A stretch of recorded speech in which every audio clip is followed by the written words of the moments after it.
Je vous souhaite le bonjour, la bienvenue sur notre site et le Verbe s'est fait chair. Bonne écoute.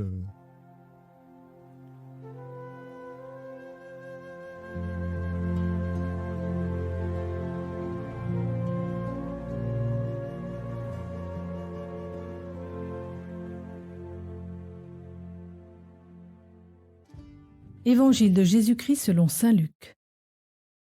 En ce temps-là, Jésus disait à ses disciples une parabole sur la nécessité pour eux de toujours prier sans se décourager. Il y avait dans une ville un juge qui ne craignait pas Dieu et ne respectait pas les hommes.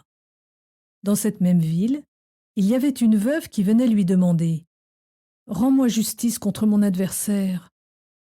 Longtemps il refusa, puis il se dit « Même si je ne crains pas Dieu et ne respecte personne, comme cette veuve commence à m'ennuyer, je vais lui rendre justice pour qu'elle ne vienne plus sans cesse m'assommer. » Le Seigneur ajouta « Écoutez bien ce que dit ce juge dépourvu de justice.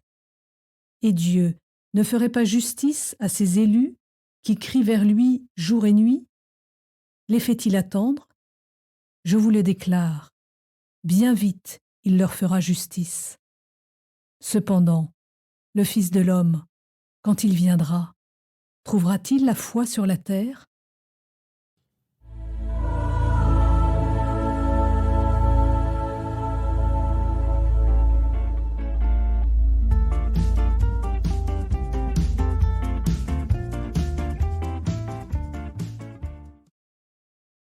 Sœurs et frères bien-aimés, pour conduire de l'introduction de Jésus sur la nécessité pour eux de toujours prier sans se décourager, à sa conclusion, le Fils de l'homme, quand il viendra, trouvera-t-il la foi sur la terre? Il y a une parabole. Et de prime abord, avec nos esprits un peu retors, formés à la philosophie, à la rentabilité, on se demande ce qu'elle vient faire là, cette parabole. C'est quoi la logique de ce texte? Pour pouvoir répondre, il faut entrer au cœur même de cette parabole. Une parabole qui met en scène deux drôles de personnages, deux étranges descriptifs. Le premier personnage, c'est cette veuve, mais on ne connaît ni son nom, ni pour quel tort elle demande justice.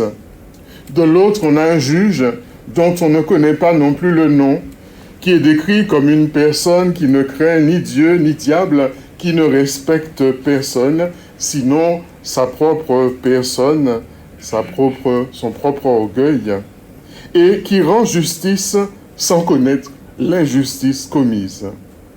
Rien de plus flou que cette parabole. Mais ne nous rappelle-t-elle pas quelque chose de nous? Ne nous dit-elle pas une part du problème que nous avons de croire et qui fait que le Fils de l'homme, quand il viendra, trouvera-t-il la foi sur la terre? En chacun, en chacune de nous, il y a une veuve. Et je le disais hier soir à Debriand, c'est aussi le cas de l'Église, car l'Église, c'est cette veuve privée de son époux, dont la plainte existe, nous dit le texte, et même depuis longtemps. Cette plainte, c'est celle d'un enfant blessé qui reste enfermé dans sa complète de ne pas avoir eu, de ne pas avoir reçu la reconnaissance, l'amour pour découvrir son nom, son vrai nom, et découvrir son propre visage. Cet enfant, innommé, souffre et il est encarcané ou encore incarcéré, si on veut, dans sa position de victime. Comme il a disparu à cause du mal qu'il a subi, arrive un temps où sa plainte monte. Mais il n'en sait même plus la cause. Il demande justice en silence ou avec grand fracas, comme les manifs, mais il ne sait plus quelle justice il demande. Je crois qu'il y a un peu de cela dans certains combats syndicalistes à la Martinique et dans cette démagogie politique, car le mal est tellement enfoui qu'on n'en connaît même plus l'origine. quand il regarde en lui-même, eh bien la foi a disparu. La foi a disparu face à lui-même, face aux autres, face à Dieu, face à la vie tout court. Et quand l'homme n'est plus au centre, on a beau crier, eh bien c'est peine perdue. Quand la foi disparaît, tout s'efface dans la personne elle-même. Elle devient une veuve qui est mariée à la mort, bien seule, sans ressources extérieures aussi bien qu'intérieures. Elle crie vers les autres, vers ceux-là même pour qui elle n'a pas existé et qui restent toujours indifférents, en espérant qu'ils sauront enfin l'entendre, enfin voir. Elle crie sa détresse d'abord à ce juge, mais d'abord à ce juge qu'elle a intériorisé et qui lui rappelle toujours qu'elle est sans valeur. Et nous dit le texte, celui-ci refuse la plainte. Ainsi en est-il de chacun de nous. Nous avons tellement bien enregistré le mépris des autres, nous avons tellement bien enregistré les jugements des autres que nous devenons indifférents à nous-mêmes. Plus encore, eh bien, nous nous créons une dynamique intérieure afin de bien nous assurer de ne jamais entendre ce cri qui nous rappelle une blessure à laquelle eh bien, nous ne voulons plus ou ne voulons pas retourner. Le juge, à l'image de la veuve, est lui aussi sans foi, je dirais même pire, ni loi, alors qu'il est chargé pourtant eh bien, de la faire appliquer.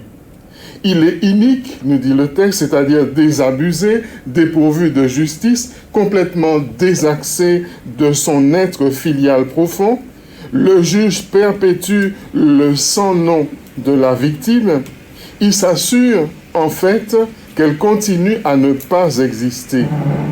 Puis nous dit le texte, vient un jour où le cri de la veuve commence à l'ennuyer.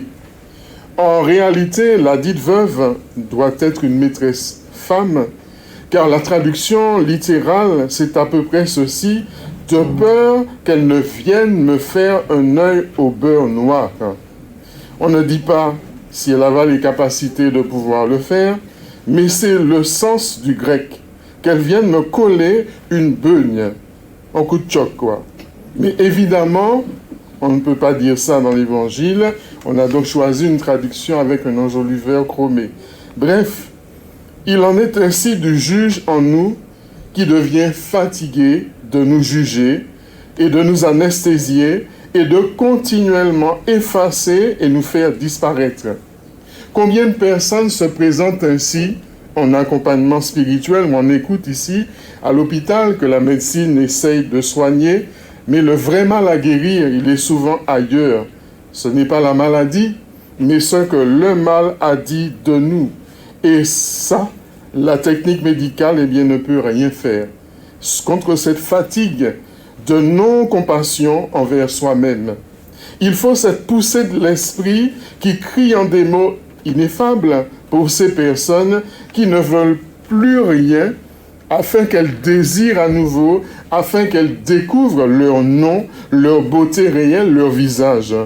Voilà la petite faille dans cette carapace qui a été bien construite au cours des ans, qui nous rend accessible une part intérieure de nous-mêmes.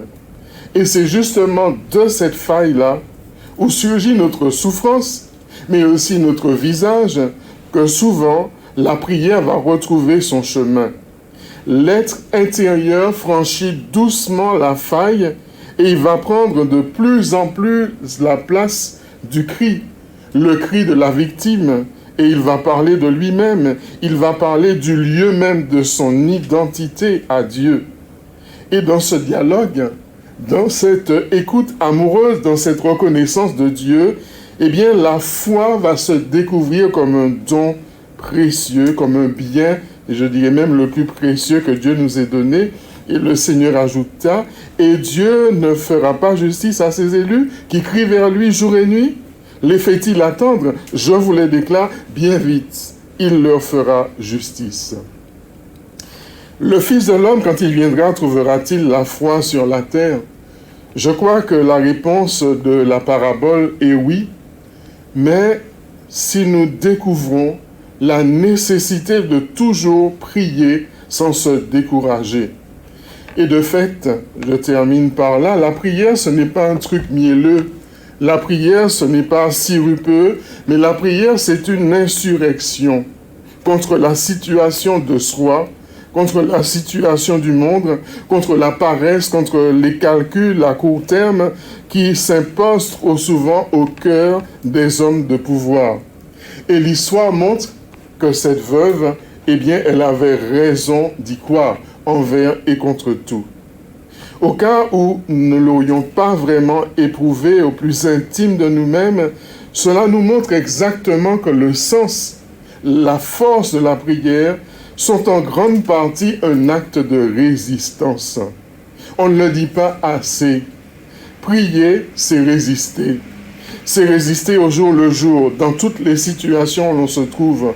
On peut appeler cela l'entêtement chrétien. Être chrétien, c'est prier avec entêtement. C'est prier en sachant qu'il faut être une tête de mule. C'est d'ailleurs le mystère de la prière. Elle se déchaîne encore plus quand les causes sont désespérées. Il faut être des têtes de mule face à la situation de ce monde, face aux difficultés dans lesquelles on se trouve personnellement, face à toute forme de souffrance, de mal que nous pouvons rencontrer dans notre vie, soit dans la vie de ceux et celles qui nous sont chers. Peu importe, on y va, on insiste, on demeure une tête de mule dans la prière.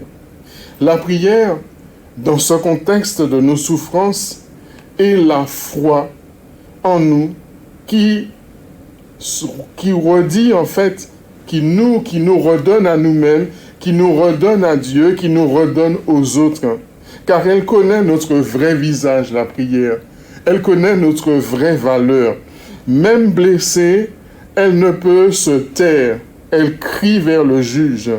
Alors maintenons cette faille ouverte en nous, cette faille de tous les possibles, cette faille de l'impossible divin et humain, cette faille si humble, si petite qui s'appelle la foi, que toutes les carapaces du monde, eh bien, ne peut arrêter parce qu'elle est celle qui va débloquer tout.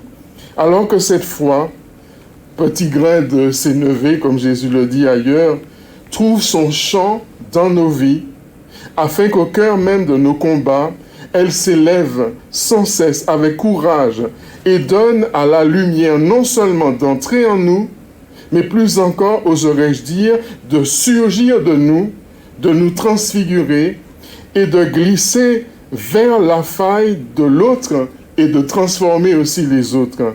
Cette faille en nous, vous le savez, c'est là où peut se planter la croix de Jésus, celle qui nous sauve. Amen. Amen.